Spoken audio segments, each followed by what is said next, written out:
बच्चों, आज हम लोग क्लास 7 रेनबो का लेसन 11 पढ़ेंगे, जिसका नाम है अ करेजियस एक्ट।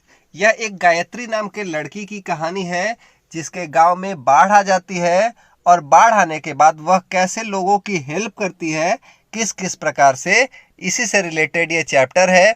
तो इसको पढ़ने के बाद हमको बहुत मज़ा आने वाला है और उसके साथ बहुत ही अच्छी अच्छी सीख भी मिलने वाली है और साथ साथ नए नए शब्द भी सीखने को मिलेंगे। तो चलो हम लोग इसका हिंदी अनुवाद सीखते हैं। It was Sunday and the school was closed, यानी कि रविवार का दिन था और स्कूल जो था क्लोज्ड यानी कि बंद था। Gayatri was very excited, Gayatri बहुत ही एक्साइटेड थी, व्याकुल थी। किस लिए व्याकुल थी? She was going fishing in the sea with her father, वह फिशिंग करने यानी कि मछली पकड़ने समुद्र में अपने पिता के साथ जा रही थी। Gayatri's father was a fisherman, fisherman का मतलब मछुआरा। गायत्री के पिता एक मछुआरे थे। Every day he went out fishing to the sea, every day यानी कि प्रत्येक दिन, he went out fishing to the sea यानी कि वह मछली पकड़ने समुद्र में जाया करते थे।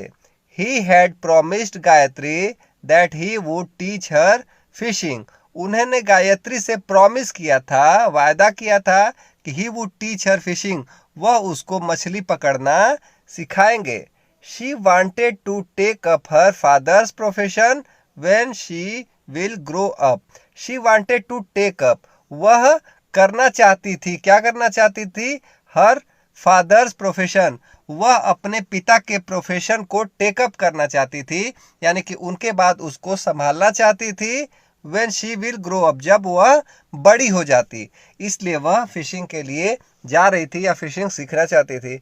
As Gayatri was tying her shoelaces, she heard a news flashed on radio. As Gayatri was tying her shoelaces, shoelaces किसको कहते हैं बच्चों? जूते की डोरी। तो जब गायत्री अपने जूते की डोरी को टाई कर रही थी, बांध रही थी, टाइट कर रही थी, she heard a news flashed on radio, उसने रेडियो पर एक समाचार जो आ रहा था उसको सुना। A cyclonic storm was expected to hit the village within the next 24 hours. A cyclonic storm, एक चक्रवाती तूफान, was expected to hit the village, उसकी उम्मीद की जा रही थी कि वह गांव में आएगा। कब आएगा? With in the next 24 hours, अगले 24 घंटे के अंदर गांव में एक बहुत ही भयंकर एक चक्रवाती तूफान आएगा, ऐसी अपेक्षा थी। She knew that the cyclone would bring strong wide heavy rains and high tides in the sea. She knew that, वह जानती थी कि जो साइक्लोन है, जो चक्रवात है, वुड ब्रिंग, वह क्या क्या लाएगा? स्ट्रॉन्ग वाइड, बहुत ही तेज हवा, हेवी रेन्स, बहुत ही भारी वर्षा, एंड हाई टाइड्स, और ज्वार इन द सी, वह समुद्र में ज्वार भी लेकर आएगा। It would topple trees and damage houses, यह क्या करेगा? टॉपल ट्रीज, यह पेड़ों को तोड़कर गिरा देगा। एंड डैमेज हाउसेज, और यह घरों को भी डैमेज करेगा, क्षति पहुंचाएगा। There would be heavy rain which could cause flood, यानी कि बहुत ही तेज बारिश होगी, हैवी रेन होगी, विच कुड कॉज फ्लड, जो कि बाढ़ ला सकती है। She rushed outside to warn her father, rushed outside यानी कि वह दौड़कर बाहर गई, टू वार्न हर फादर, अपने पिता को वार्निंग देने यानी कि चेतावनी देने दौड़कर बाहर गई। Both of them heard the loud clap of thunder, both of them यानी कि दोनों ने हर्ड यानी सुना, लाउड क्लैप ऑफ थंडर, बिजली की गड़गड़ाहट जो बहुत तेज थी उसको सुना। Big drops of rain started falling, big drops यानी कि बड़ी बूंदें, रेन यानी बरसात की, स्टार्टेड फॉलिंग, तभी बरसात की बड़ी बड़ी बूंदें गिरनी शुरू हो गईं। They could see the waves of the sea rising higher and higher, और वो देख सकते थे कि जो समुद्र की वेव्स यानी लहरें थीं वह बहुत ही ऊपर बढ़ती चली जा रही थी। It was late in the evening, यानी कि शाम में बहुत देर हो चुकी थी, यानी कि रात हो चुकी थी। The cyclone had hit the area, जो चक्रवात था वह एरिया को हिट कर चुका था, यानी एरिया में प्रवेश कर चुका था उस जगह में। It had been raining continuously, यानी कि लगातार निरंतर वर्षा हो रही थी। Flood water had already entered Gayatri house, जो बाढ़ का पानी था वह ऑलरेडी यह पहले से ही गायत्री के घर में प्रवेश कर चुका था।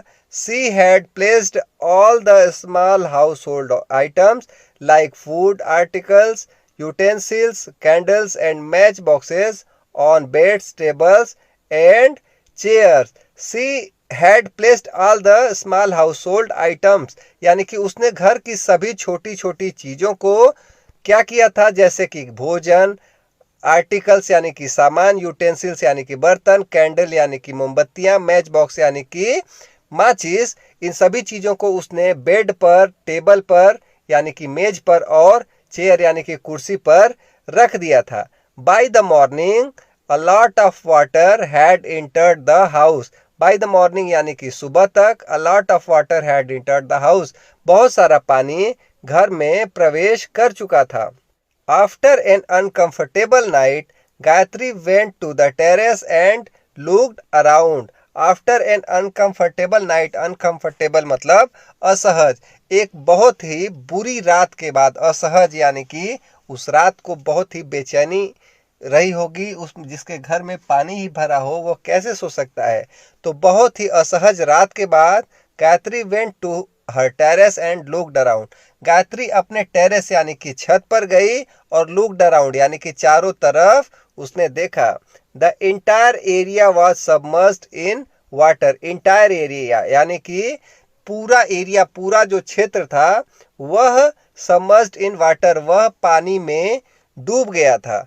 Only a few houses could be seen, सिर्फ कुछ ही हाउस देखे जा सकते थे। The little huts near the house could not be seen due to floods. उसके घर के पास जो छोटे छोटी झोपड़ियां थीं वह बाढ़ के कारण नहीं देखी जा सकती थी, नहीं दिख रही थी। The homeless people were sitting on trees, stumps and other places which were not submerged. जो होमलेस पीपल थे, जिनके घर डूब गए थे, जिनके पास घर नहीं था, वर सिटिंग, वह कहाँ बैठे हुए थे, ऑन ट्री स्टम्प, वह पेड़ के तनों पर, पेड़ की शाखाओं पर बैठे हुए थे। And eight other places which were not submerged, और उन सभी जगहों पर बैठे हुए थे जो की जगहें डूबी हुई नहीं थी, यानी कि वे ऊंचे स्थानों पर बैठे हुए थे। Gayatri thought that she should do something. Gayatri thought यानी गायत्री ने सोचा, शी शुड डू समथिंग, उसको कुछ करना चाहिए। She swum towards the boat lying outside her house. वह तैरकर उस नाव के पास गई, उस बोट के पास गई जो कि उसके घर के बाहर पड़ा हुआ था। She rode powerfully towards the marooned people. Marooned people का मतलब होता है बच्चों अवरुद्ध, फंसे हुए लोग। तो वह शी रोड पावरफुली, रोड का मतलब नाव को खेकर, वह बहुत ही जोर लगाकर नाव को खेकर फंसे हुए लोगों के पास पहुंची। She helped them board the boat and rowed to the town hall. She helped them, उसने उनकी मदद की, बोर्ड द बोट, नाव तक पहुंचने में, and rowed to the hall, और टाउन हॉल तक खेकर उनको पहुंचाया। There they were received by the district authorities, वहां पर जिले के प्राधिकारियों के द्वारा वे रिसीव किए गए, वो लिए गए, वहां पर उसने उतार दिया जहां पर जिले के प्राधिकारी उपस्थित थे। Then she returned home and requested her mother to give her some clothes, food, match boxes and candles. Then she returned home, वह घर पर वापस आई, एंड रिक्वेस्टेड हर मदर, और अपनी माताजी से रिक्वेस्ट किया, आग्रह किया, to give her some clothes, कि वह उसको कुछ क्लोथ्स यानी कि कपड़े दें, फूड यानी कि भोजन दें, मैच बॉक्सेस एंड कैंडल्स, और कुछ माचिस और मोमबत्तियां दें। She packed them in a waterproof bag and return to the town hall. She packed them, वह उसको पैक की in a waterproof bag, एक ऐसी बैग में, एक ऐसे थैले में रखी जिसमें पानी न जा सके। And return to the town hall, और टाउन हॉल पर वापस आ गई। She handed over the materials to the survivors of the temporary shelter who distributed them to the people. She handed over the materials, उसने उन materials को, उस सामान को हैंड ओवर कर दिया, दे दिया to the survivors of the temporary shelter, उन सर्वाइवर्स को जो उस बाढ़ में फंसे हुए लोग थे, जो उससे बचे हुए थे, जो कि टेम्परेरी शेल्टर, जो एक रैन बसेरा में रह रहे थे। Who distributed them to the people, और उसने उसको लोगों में बांट दिया। They felt warm and happy, वे लोग बहुत ही खुश और प्रसन्न हो गए। Gayatri was happy to that she could do a little to help them. Gayatri was happy too, यानी कि गायत्री भी बहुत खुश थी कि उसने उन लोगों की छोटी सी सहायता की। She had helped her neighbours in their hour of needs, उसने नेबर्स का मतलब होता है पड़ोसी, तो उसने अपने पड़ोसियों की in their hours of need, उनके जरूरत के समय में मदद की। तो बच्चों, ये स्टोरी कैसी लगी? इस स्टोरी के लास्ट में हमको एक सीख मिलती है, तो इसका हिंदी अनुवाद हम लोग पढ़ते हैं। In the or of crisis, crisis का मतलब होता है संकट, यानी कि संकट की घड़ी में most people ask for help, यानी बहुत सारे लोग हेल्प को खोजते हैं, बहुत सारे लोग चाहते हैं कि लोग उनकी सहायता करें। But courageous people render help to others, लेकिन करेजियस, जो साहसी लोग होते हैं, वही दूसरों की सहायता करते हैं। तो बच्चों, उम्मीद करता हूं ये लेसन आपको बहुत अच्छा लगा होगा और इस चैप्टर से आपको बहुत कुछ सीखने को मिला होगा। तो ये वीडियो अगर जरा सी भी अच्छी लगी तो इसको लाइक करें, और वीडियो के लास्ट में कुछ कठिन शब्दों के अर्थ दिए हुए हैं, तो इसको आप अपनी कॉपी में लिखकर याद करने की कोशिश करेंगे। आगे आने वाले चैप्टर के भी वीडियो इस चैनल पर आते रहेंगे, तो चैनल को अभी सब्सक्राइब करें। मिलते हैं अगले वीडियो में, तब तक पढ़ते रहें, अपना ख्याल रखें। Bye bye, thank you.